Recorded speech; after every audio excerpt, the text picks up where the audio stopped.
Hi, good morning. I'm Jim Connelly. I'll be your platform host for today. Our music today, Leanne Atherton. Woo! And our speaker today, I write the names on my palm here, because sometimes I get nervous and I forget everything. But I should not be, shouldn't be concerned about forgetting the person who's speaking today, Lissie Connelly. I know her as Melissa, so that's why I wrote Lissie on my palm. Or Sweetie. Sweetie, often, so we are married to each other. Yes. Explains the same last name. Yes. All right. So, how do we start? We start with a prayer, I believe. All right. So everybody, take a deep breath. And for the next hour, we're just going to let go of everything that brought us here, everything that we have to do in the future. We're letting go of the past. We're letting go of the future. We're grounding ourselves in the present, right here, right now. And we thank you, precious Spirit, that you brought us all together. We thank you for the blessings that we will receive today. We thank you for the blessings that we've already received today. Bless each precious person in this room and those on Zoom and all of those who haven't been able to make it today. Bring us all into the circle and guide us and give us the insights and the healing that we need today. Thank you, thank you, thank you. Amen. Amen. So my title today is Prosperity versus Materialism. And when I first started in Unity in 1985, one of the things that just blew me away was the idea that you could bring into existence, you could manifest anything you wanted. And I tried that. You know, they said, just try it, see if it works. And so, man, I got like the best parking spaces. Uh-huh. I would find a thing that I needed laying on the road. You know, I mean, things were just coming. And then I thought, wait a minute. Number one, this can't work. Uh-huh. It's just crazy. And two, what if I manifest something that harms somebody else? You know, if I have all this power, how should I be using it? So it's, you know, you can have whatever you want, but should you want it? That was my little question. And of course that, you know, that was my ego. Saying, whoa, you know, we don't want anything to change. We want things to get better, but we don't want them to change. So today I want to kind of talk about that ambivalence between wanting more and seeing more as a bad thing. Okay? So I just want you to see what comes up in your mind when I say the following sentence. Okay, you ready? Vanna White, everybody know who Vanna White is? Vanna White makes $3 million a year. Pat Sajak makes $15 million a year. Vanna White has not had a raise in 15 years. Now, you don't have to say anything. Just see what's going on in your mind right now. So we have a feeling about money, right? You had a feeling about what I just said. Vanna White, especially, I saw it on your faces, Vanna White makes $3 million a year, right? So we have a feeling about money, and especially in our country, we struggle, those of us who are, you know, trying to be better people, whatever that is, trying to be on a spiritual path, we struggle with this idea that we are presented with on almost a daily basis, that rich people are worth more than poor people. That right now our whole political system is predicated on the assumption that rich people should be more advantaged because they're rich. You know, it seems like, well, of course, because they're rich. But that doesn't really mean anything. You know, and what I kind of want to talk about today is, what does money mean? And what does prosperity mean? So what we're trying to do in unity is increase our prosperity. And back in the 80s, prosperity got kind of a bad name in the 90s, from especially televangelists, who, more than anything, apparently, I mean, I can't get into their heads and, you know, see what they were thinking, but from outer appearances, it seems like what they really wanted was a whole lot of money. And they would build big buildings and, you know, make all kinds of reasons why they should have more money. And if you gave them your money, you would have more money. And it really got kind of mixed up. And I think some unity people might have gotten kind of mixed up too. So I want to talk a little bit about what unity says and what Jesus says. So Jesus, apparently, as you know, if you read the Bible very much, if you read the New Testament very much, you find that he kind of contradicts himself a bunch of times. You think that you've got a story about who he was, and you were talking about The Chosen yesterday, that series about him, and you kind of fall in love with them, you know. Think he's a really great guy. But, you know, sometimes he says stuff that's, number one, really hard to do. He says, do this, like you could just do it, you know. And other times he says stuff that just sounds kind of cold. So here's what he said. Truly I tell you, if anyone says to this mountain, go, throw yourself into the sea, and does not doubt in their heart, but believes what they say will happen. This is basic unity principle number 3. It will be done for them. Therefore I tell you, whatever you ask for in prayer, believe you have received it, and it will be yours. That's Mark 11:23-24. So he seems to be saying, whatever comes into your mind, you can just say, okay, I'll have that, and if you believe it, then it'll happen. But also, he says, a certain ruler asked him, good teacher, what must I do to inherit eternal life? And why do you call me good? Jesus answered. No one is good except God alone. You know the commandments. This is what he's telling him. Do not commit adultery, do not murder, do not steal, do not give false testimony, honor your father and mother. And the ruler says, all these I have kept since I was a boy.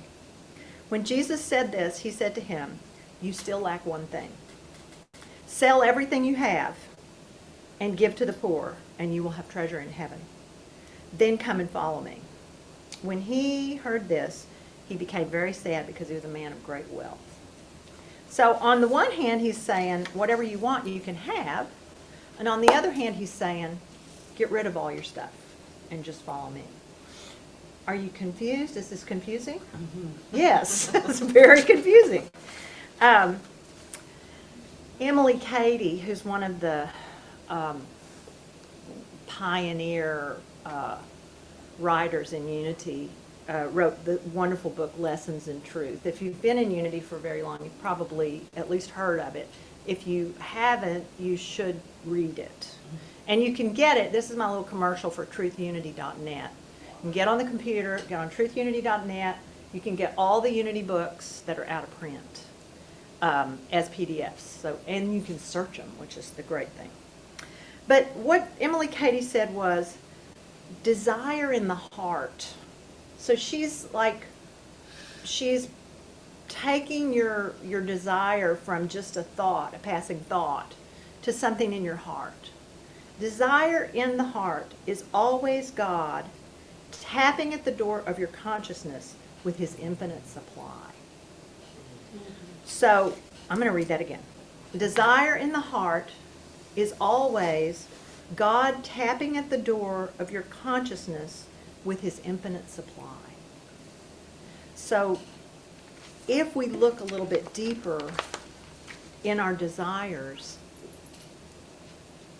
a lot of times the thing that you think you want, you really want it because there's something you feel is lacking in your life.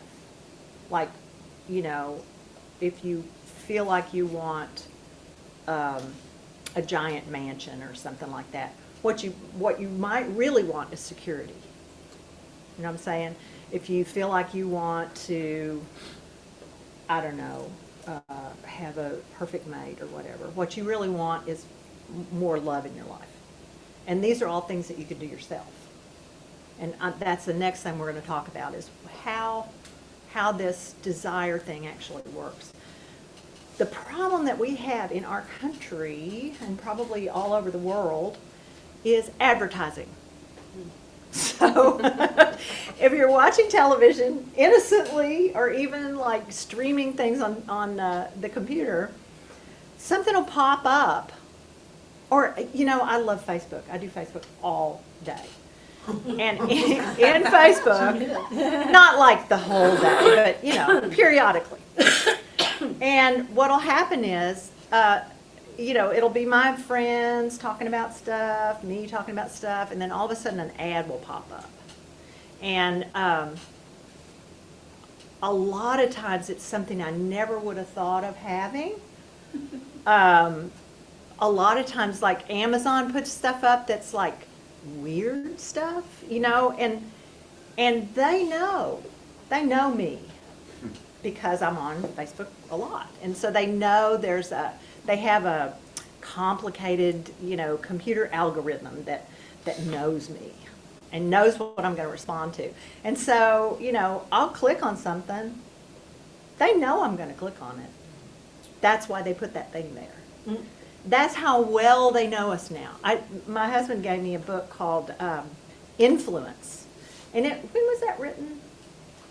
Oh, I don't know. Long time ago. Yeah. It's old. Yeah, like 80s old. 80s old, yeah. Not 60s old. Right.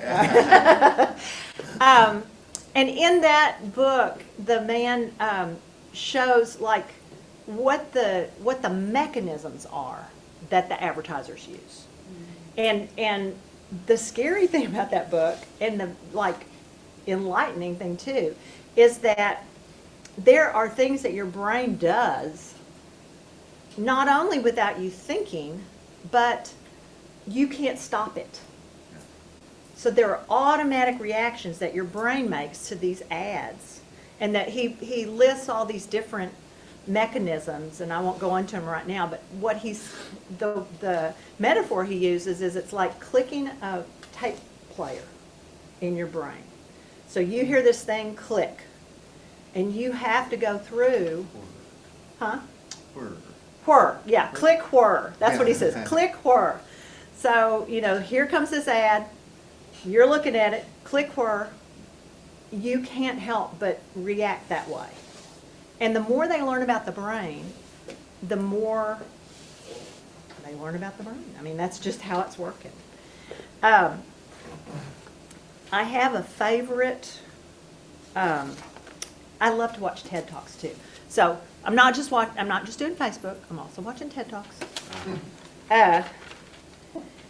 My favorite guy, one of my favorite guys is Dr. Dan Gilbert. And he's neuroscientists at Harvard, and what they've been doing is designing tests for these click horror kind of things and seeing how they work.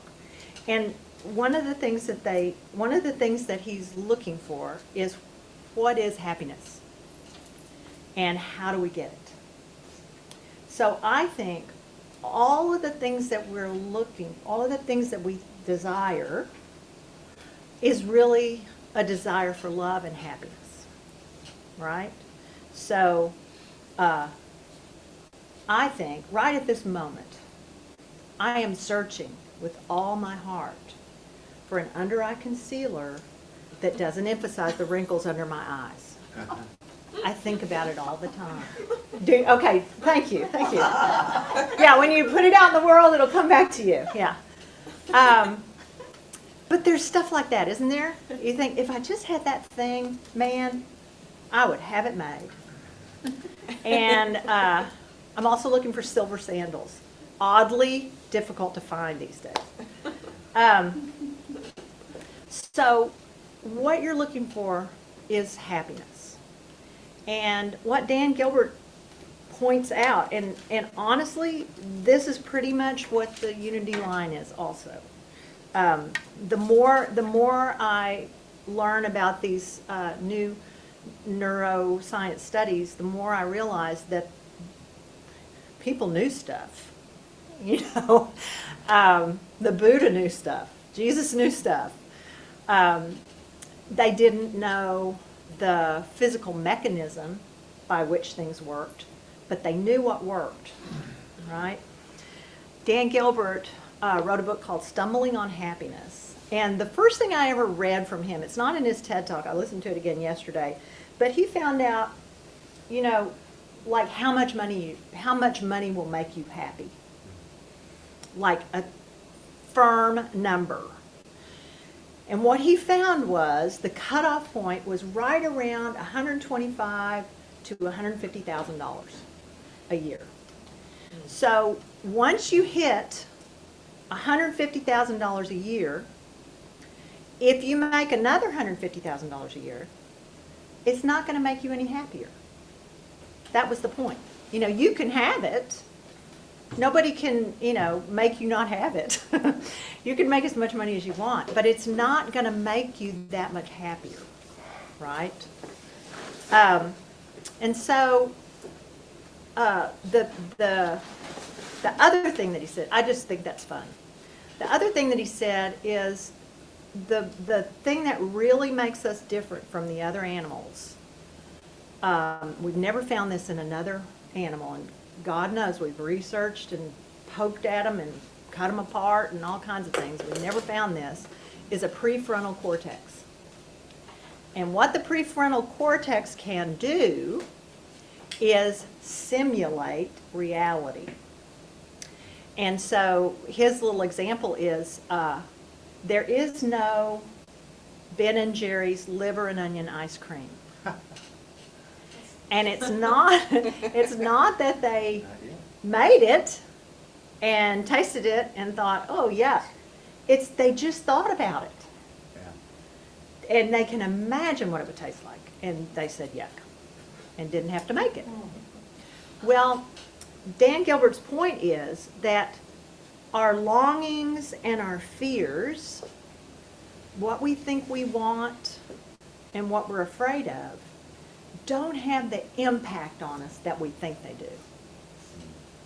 Like his example was, would you rather be a lotto winner or would you rather become a paraplegic? So the choice seems pretty clear. Rather be a lotto winner. But when they go a year from the happening, they're exactly the same in their happiness level. Because you can create happiness. You can simulate happiness. And what we imagine is that simulated happiness is not as happy as happiness that you just stumble upon. So like me thinking about being happy at home. We have a happy home, very, very happy. Versus Jim giving me a big diamond ring right now. Saying, hey, I forgot, I have this big diamond ring for you. I'd love a big diamond ring. Yeah, who wouldn't? Yeah, yeah, exactly. But that's not going to make me any happier than the happiness that's already in me, right? And yeah, what he says, I wrote down this quote: our longings and our fears are overblown because we have within us the very commodity we're seeking. The very commodity, we're chasing, chasing.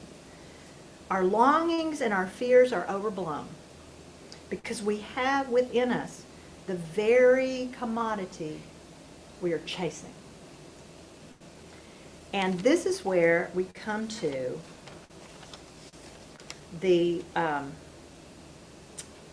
unity view and what Emily Cady was really meaning when she said the desires of your heart. I looked in, I've got this book. I don't know where to put this, what I'm about to say, so I'm just throwing it in here. If you like to read prosperity books, this is really a good one. It's by a woman named Jen Sincero. It's like sincere, except with an O instead of an E. Jen Sincero, and it's called You Are a Badass at Making Money. And it's a wonderful book. It's funny, and it's also a great audio book. She narrates it, and so it's just fun, especially for women. So what she says is you can't focus on one thing and look at another. So what she's saying is whatever it is you really want, like if you want to be more prosperous, if you want to have more money, if you want to have a bigger house, if you want to have blah, blah, blah, whatever it is, you can't be looking at the fact you don't have it, right? You can't be focusing on the fact that you don't have the thing. And the first time I heard somebody say this, it sounded like Greek. But it's really, really true. If you are saying to yourself constantly, I'm never gonna, I'm always gonna, things don't go right for me, I got bad luck, you know, my family hates me, you know, any of that stuff, then it'll be impossible for you to look towards what you want to create. So that's the first thing. Just see. And one of the little exercises that I like to do is when you're writing down what you want, I love to write things down. I'm a Virgo. I make lists. You know, that's my major thing. So I'm writing things down. When you write the thing down, see what comes up in your head. And that's the thing you need to do the denial and the affirmation about. Okay? You will find out why you don't already have that thing. There will be a statement that comes up. Maybe your voice, maybe somebody else's voice. But you will find out very, very quickly what's going on. So I looked up the metaphysical meaning of prosperity. And again, my commercial for truthunity.net, all you have to do is write in prosperity and they'll give you all this stuff. So this is from the Metaphysical Bible Dictionary. The consciousness, this is the metaphysical meaning of prosperity. The consciousness, already we're like out of this world, right? It's just the consciousness. It's not the reality. It's not the, you know, appearances. Reality is not all it's cracked up to be, by the way. This is the consciousness that divine mind is inexhaustible support and supply. One of the beliefs that we have is that it's a zero-sum game. And right now it's really popular to rag on the billionaire class, and because we think if they've got all the money, we don't have any of it. But it's really not a zero-sum game. It really isn't. The difference between spiritual prosperity and the material idea of prosperity is that spiritual prosperity is founded on understanding of the inexhaustible, omnipresent substance of spirit as the source of supply. So that's what's in your heart, the inexhaustible source of supply. The material idea is that the possession of things constitutes prosperity. So the more stuff you have, the more prosperous you are. I have news for you. If you've got piles of stuff sitting around that you need to get rid of, you're not feeling prosperous.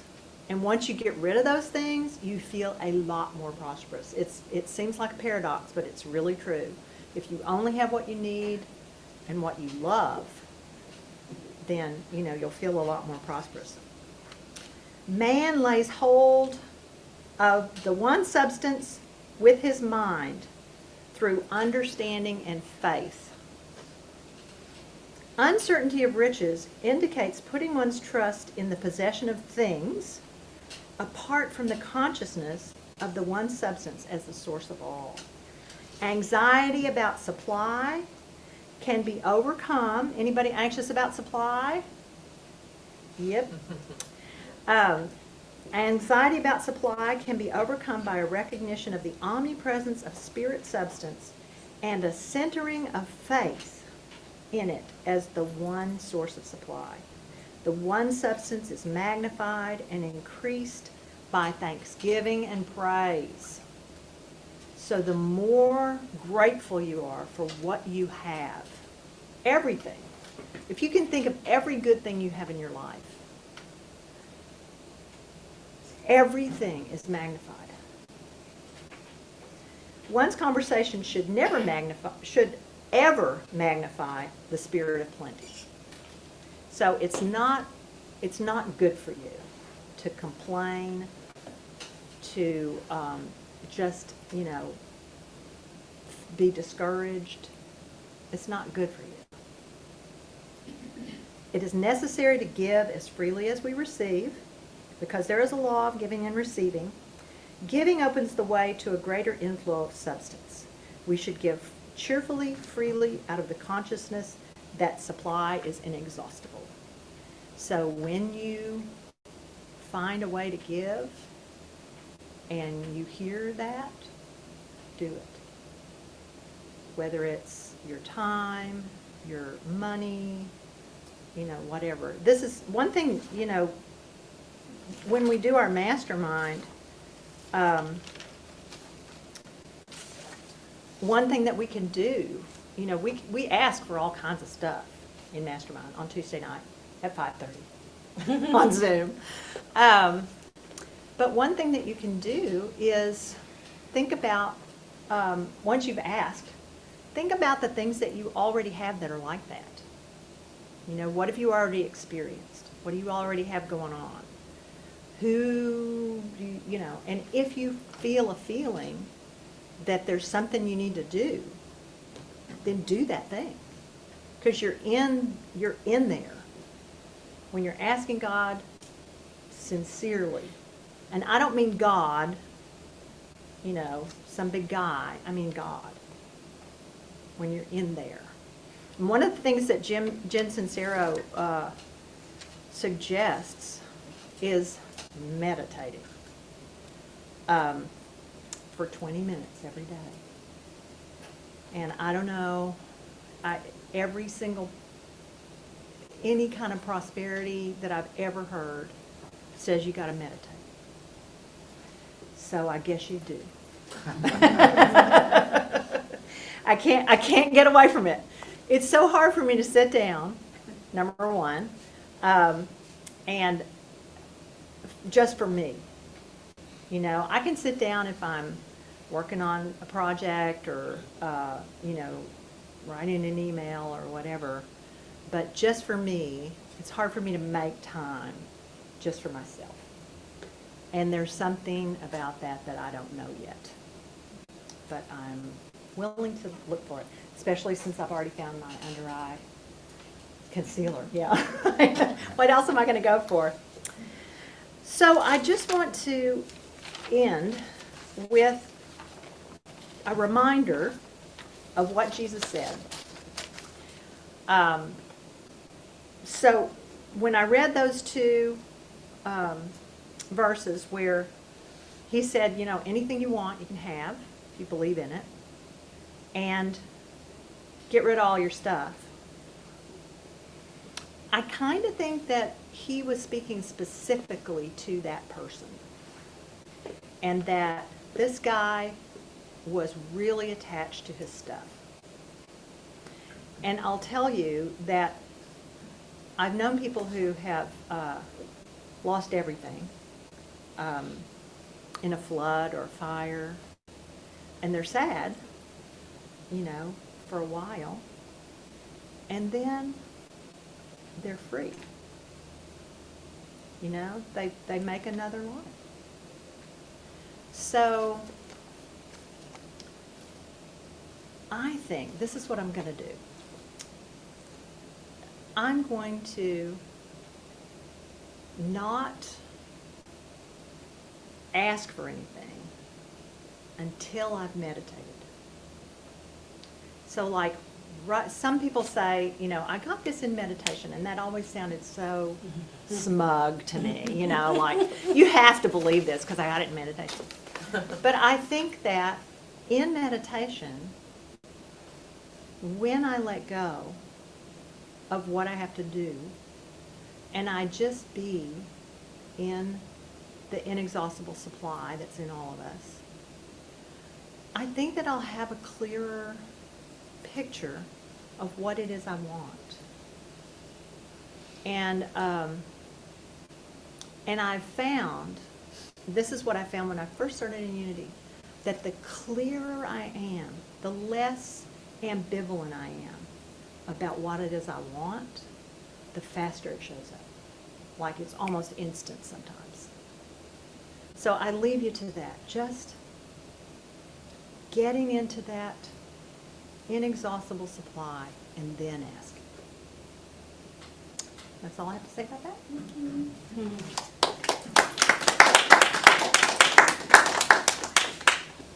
Let's stay in this beautiful space that the Leanne's music has brought us into, thinking about our wonderful world.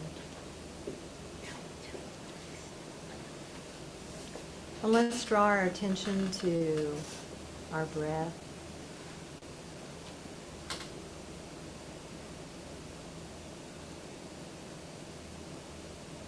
Feeling it come into our bodies.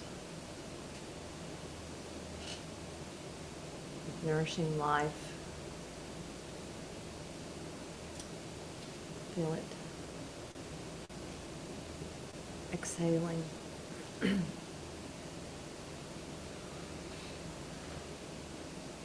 Making room for more life. And just bring your attention to someone who's been kind to you this week. And think about what you want for that person.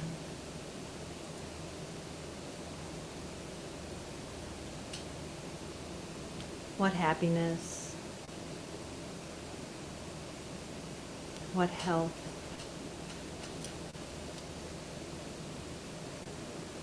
and just hold that person in gratitude for the place they hold in your life.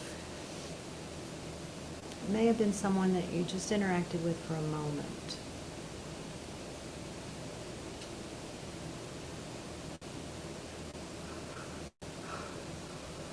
And then realize that people like that are everywhere. People who love you, people who want to help you, people who want to work with you. They're everywhere, all over the world. Everywhere you go, open-hearted people are waiting for you.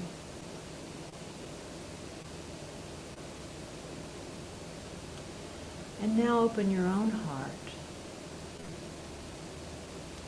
and allow your love to surround everyone in this room.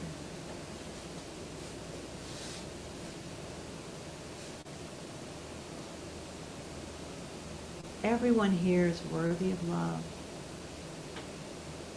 Everyone in this community is beloved.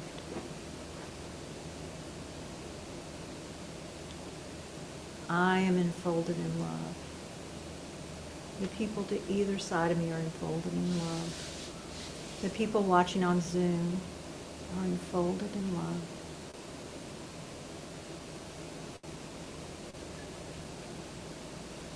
And as we come back to this room,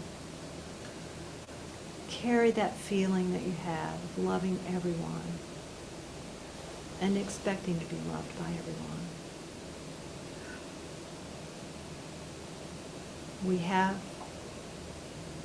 every happiness within us, and we are willing to share. Thank you, God. Thank you, God. Thank you, God.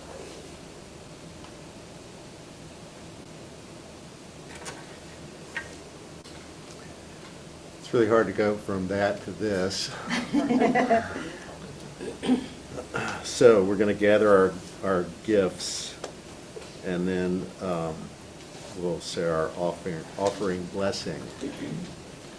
So gather, gather, gather. And together we'll say, divine love blesses and multiplies all that I am, all that I have, all that I give, and all that I receive. I'm going to mention all the digital ways to... All the digital ways? Yeah, go ahead and show it again. Go to. Text. Text G to UHA. Give to UHA to the number 44321. And we're going to have a great time together while y'all are reading this afterwards, where we can stick together and make a circle and share thoughts and ideas on a specific subject. And we'd love you to stay, because it's a way to get to know each other better. Yes. Would And you the have- question is, what should we want? What should we What should we want? Let there be peace on earth. Dun, dun, dun, dun. Let there be peace on earth, and let it begin with me. Let there be peace on earth, the peace that was meant to be. With God as creator, in oneness all are we. Let us walk with each other in perfect harmony. Let peace begin with me. Let this be the moment now. With every step I take, let this be my joyous vow. To take each moment and live each moment in peace eternally. Let there be peace on earth, and let it begin with me.